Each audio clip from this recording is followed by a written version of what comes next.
सत्य कोई नहीं कहता।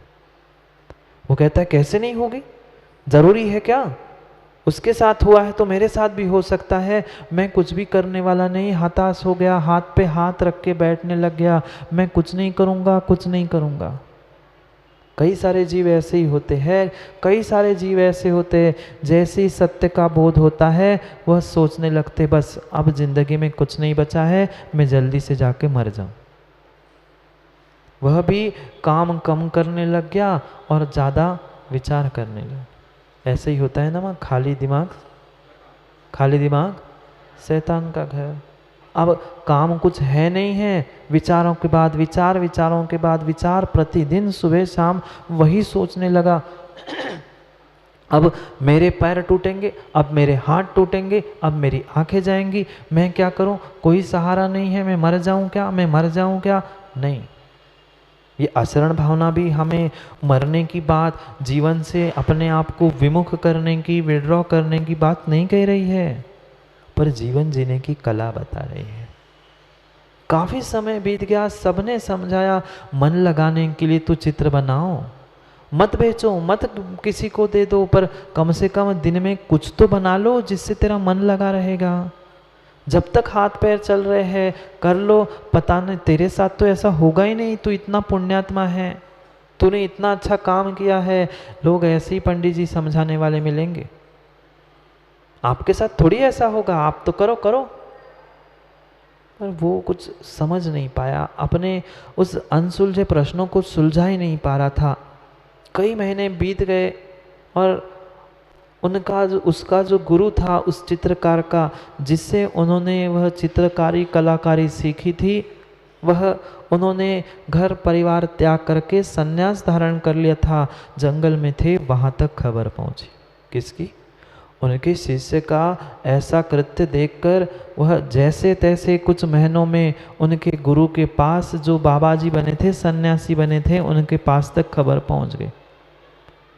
उस बाबा जी को भी लगा मेरा इतना अच्छा शिष्य, मेरे से भी ज़्यादा सुंदर उसकी कलाकारी थी, मैं तो मात्र कुछ प्रदेशों में ही प्रसिद्ध था, ये तो देश विदेशों में प्रसिद्ध है, इसने चित्र बनाना छोड़ दिया।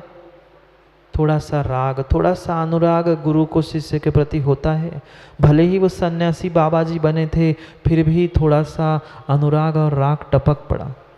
उसने सोचा कोई बात नहीं है, मैं भिक्षा के लिए तो नगर में जाता ही हूँ, एक दिन उसके घर में ही चला जाता हूँ, उसको समझाता।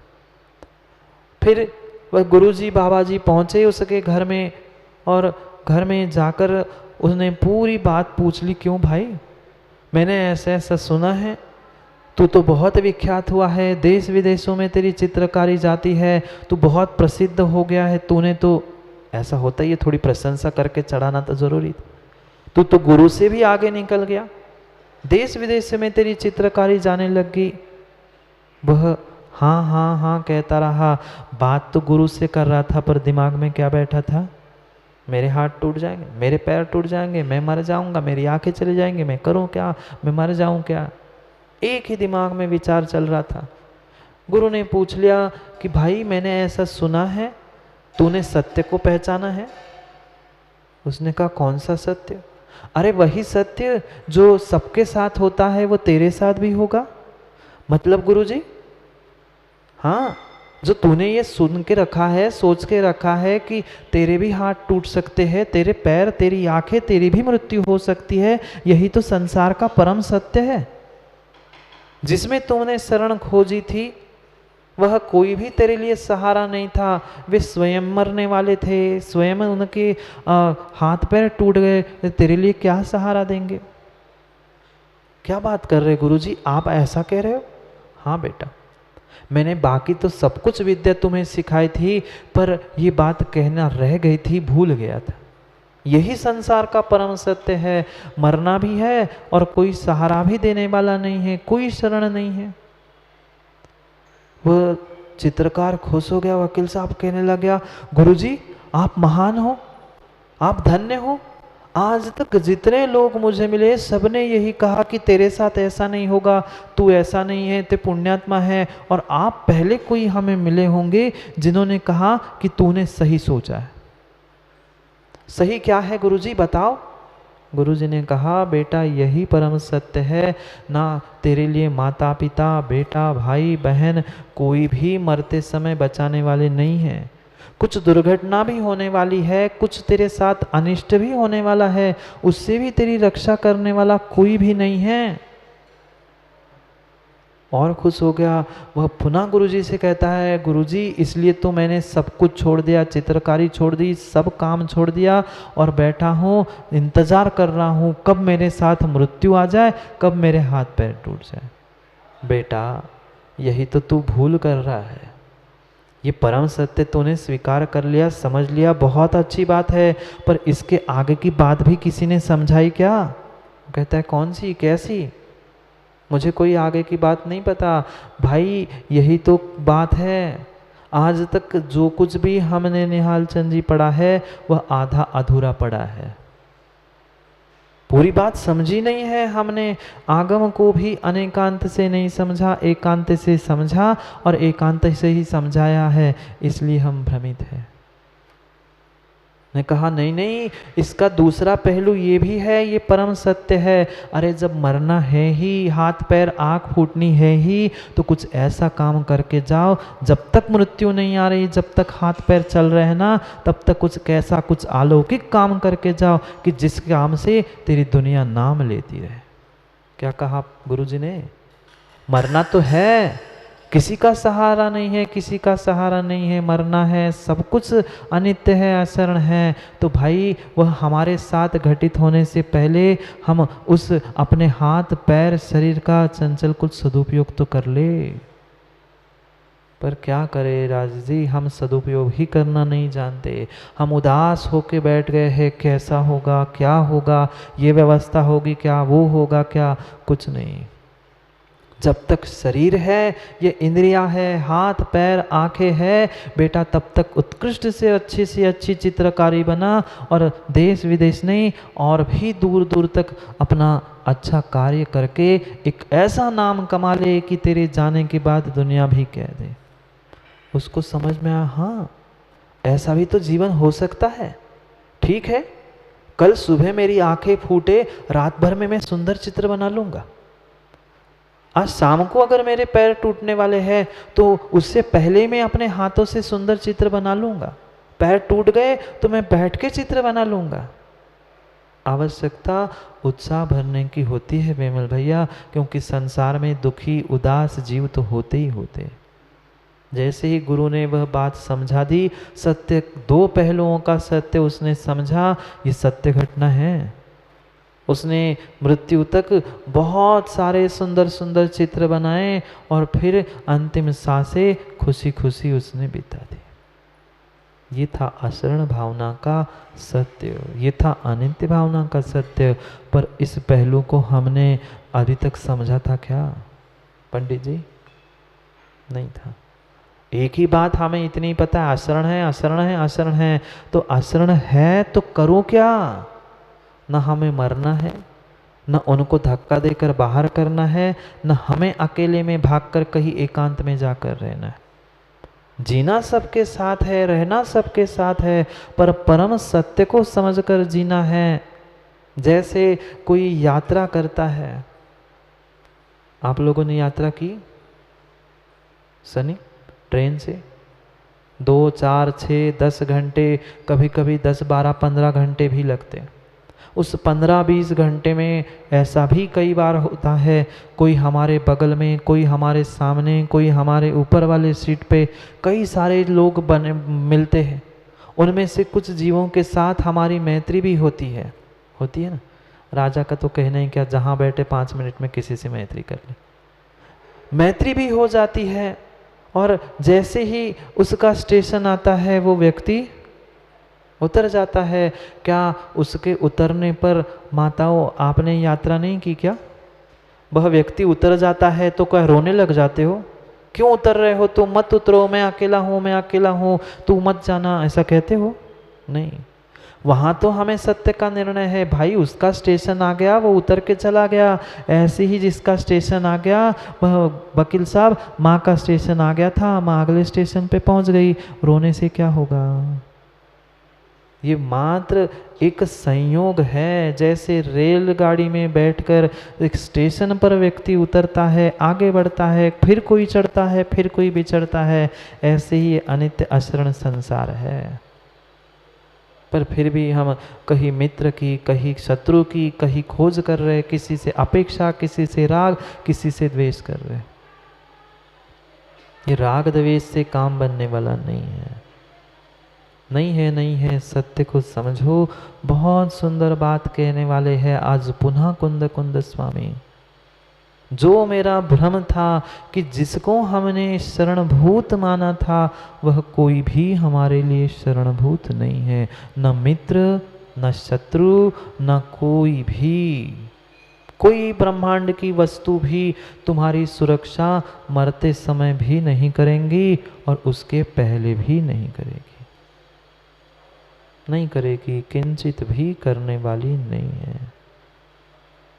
बहुत अच्छी बात कह रहे हैं। पढ़ते हैं पहले श्लोक को कि किस किस के हमने शरण को स्वीकार किया था वे वास्तव में कैसे अशरण है। किसे हमने सहारा माना था पर सहारा स्वयं ही हारा है, वो क्या तेरा सहारा बनेगा। पढ़ो 10वें नंबर के श्लोक को। रणवनिधि 14 रंगम दहमत्त गैंदम चाउरंग बलम चक्के सस्य शरणम पेच्छन्तो कद्ये काले। कितनी बड़ी बात कह दी। नवनिधि 14 रैणम। क्या क्या माँ? नवनिधि 14 रत्न। आपके घर में कितने रत्न? माताओं आपके घर में कितने सारे रत्न?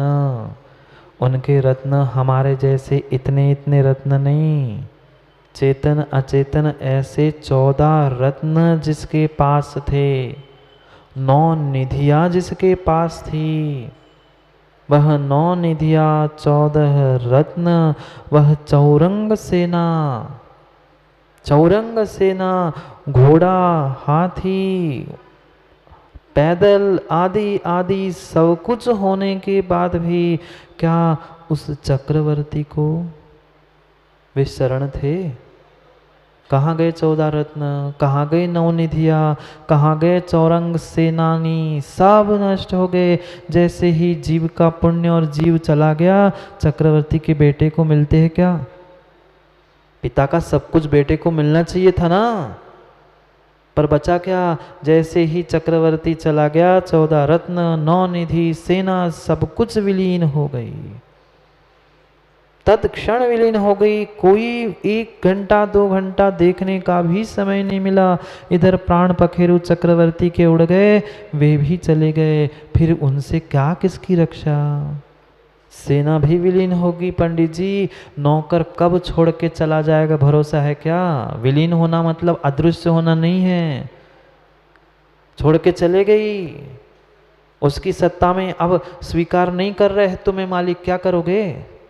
भले ही तुम्हारे में घर में भी रह रहा है, भले ही तुम्हारे दुकान में, अब तुम्हें मान नहीं रहा है, तुम्हारे बेटे को मान रहा है, बेटा बेटे को भी नहीं मान रहा है, क्या करोगे? मानने न मानने पर है ना नौकर। वह नौकर काम में नहीं आएंगे, वह चक्रवर्ती की सेना भी काम में नहीं आएगी।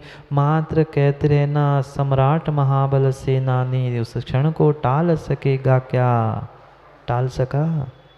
नहीं, नहीं टाल सका। 3 खंड को जीतने वाला कोमल दादा व नारायण कहाँ गया? चक्र रत्न हलधर सा भाई, चक्र रत्न हलधर सा भाई, काम नहीं आया, एक तीर के लगत कृष्ण की विनस गई काया। चक्र रत्न था ना तुम्हारे पास, तो चला देते तुरंत ही चक्र रत्न, पहले ही चक्र रत्न से सुरक्षा बना लेते। नहीं, हलधर जैसा भाई था जिनकी जोड़ी पूरे पुराणों में प्रसिद्ध है, ऐसा सग्गा हलधर भाई होने के बाद भी एक तीर के लगत कृष्ण की विनस गई काया। कितनों को मार मिटाने वाले, 3 खंड का अधिपतित्व प्राप्त करने वाले वे नारायण भी एकमात्र तीर लगने से काया उनकी नष्ट।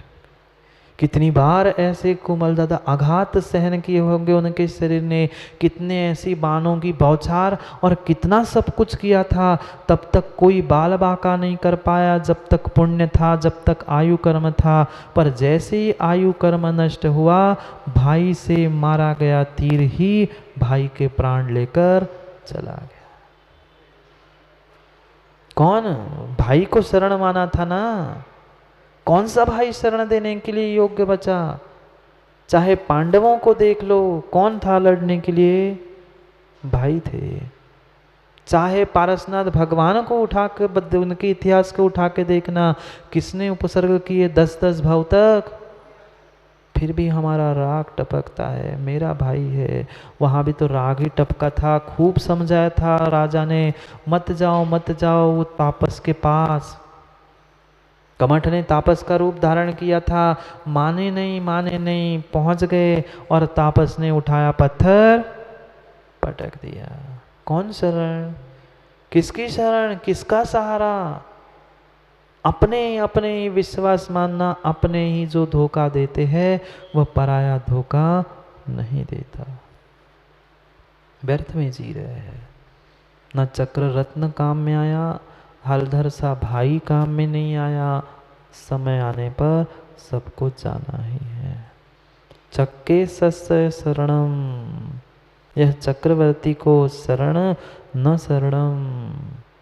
जब चक्रवर्ती के लिए शरण नहीं, कितने हाथी घोड़ा, पंडित जी 84 लाख, माँ याद नहीं है? बोलो ना, 84 लाख हाथी छोड़े, कोड 18 घोड़े छोड़े, 184 हाथी, सब कुछ कहाँ चले गए? आप विमल भैया एक प्रश्न पूछ लो, बुरा नहीं मानना, पर आपके पास, आपके घर के बाहर कितने हाथी, कितने घोड़े? वकील साहब, आपके घर के बाहर हाथी, घोड़े, ऊंट, सैनिक, सब कुछ भूल जाओ। ईंट ढोने वाला कौन? ईंट ढोने वाला है क्या? ईंट ढोने वाला गधा भी हमारे पास नहीं है। जिनके पास इतने घोड़े, हाथी, 84 लाख, 18,000 इतने घोड़े, हाथी, उनकी रक्षा नहीं हुई। हमारे दरवाजे पर तो कौन? हमारे दरवाजे पर ईंट ढोने वाला एक माँ गधा भी नहीं है। नाली साफ करने वाला पाला है क्या? वो भी नहीं है। फिर उनके लिए वो शरण नहीं थे। हम कहाँ इतरा रहे हैं, कहाँ अहंकार कर रहे हैं, हम इतने बड़े, हम इतनी बड़ी कार में, इतनी बड़ी गाड़ी में घूम रहे हैं। मत इतराओ, मत अहंकार में डूबो। कितने सारों की जो कार थी, उस कार में ही प्राण ले लिए, नहीं लिए? शरण थी, सहायक थी, वही कार जिसमें घूम रहे थे, इतरा रहे थे। मेरी इतनी बड़ी मकान, इतनी बड़ी कार, वे सब कार मकान वही के वही धरे रह गए, वे चले गए।